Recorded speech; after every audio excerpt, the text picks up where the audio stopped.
दो विद्वानों की कहानी। एक समय की बात है, एक गांव में एक गुरु रहते थे जिन्हें खबर हो गई कि एक अन्य नगर में एक और विद्वान आए हुए हैं। वे अद्भुत ज्ञान के मालिक थे और आगे बढ़ने के लिए सबकी सहायता कर सकते थे। ये खबर सभी को बहुत पसंद आए और सभी लोग उस नगर में उनसे मिलने के लिए जूझने लगे। इन दो विद्वानों की राजा को पता चलते ही वहां का राजा उनसे बात करने के लिए अपने दरबार में बुला ले आए। राजा ने दोनों विद्वानों से अपने राज्य में ज्ञान का प्रचार करने का आग्रह किया। दोनों विद्वान ने राजा के आह्वान को स्वीकार किया और उन्होंने राजा के सामने आगे जाकर कहा, आपके सामर्थ्य के लिए हमें गर्व महसूस हो रहा है, महाराज। हम आपकी सेवा में हमारा सर्वोच्च कर्तव्य मानने के लिए तत्पर हैं। राजा ने खुशी से भरे होठों से कहा, तुम्हारे सामान्य भाषा में जनता को समझाओ। पहले विद्वान मुस्कुराते हुए बोले, अच्छा महाराज, हम आपके राज्य के राजा और प्रजा के बीच बातचीत को सुगम बना सकते हैं।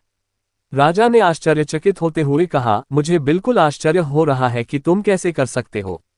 ये तो मेरे लिए। दूसरे विद्वान ने मुस्कुराते हुए कहा, महाराज, हम आपके राज्य के लोगों को सामग्री के बिना खाने का ज्ञान दे सकते हैं। राजा ने बहुत ही आश्चर्यचकितता से कहा, मैं ये सचमुच मानने में सक्षम नहीं हूं। कृपया मुझे बताओ, तुम इस बात को कैसे संभव कर सकते हो। हले विद्वान ने कहा, महाराज, हम विज्ञान का उपयोग करके एक ऐसा उपकरण बना सकते हैं जिससे हम राजा की मर्यादा के साथ बातचीत कर सकते हैं। यह उपकरण हमारे बहुत सारे प्रयोगों को सुलभ बना सकता है और आपके ग्रामीणों के बीच सामर्थ्य का निर्माण कर सकता है। दूसरे विद्वान ने कहा, महाराज, हम खाना खाने की जरूरत के बिना एक ऐसा प्रयोग बना सकते हैं जिससे खाने की जगह नहीं होती है। यह उपकरण आपके लोगों के लिए आरामदायक और स्वास्थ्यप्रद होगा।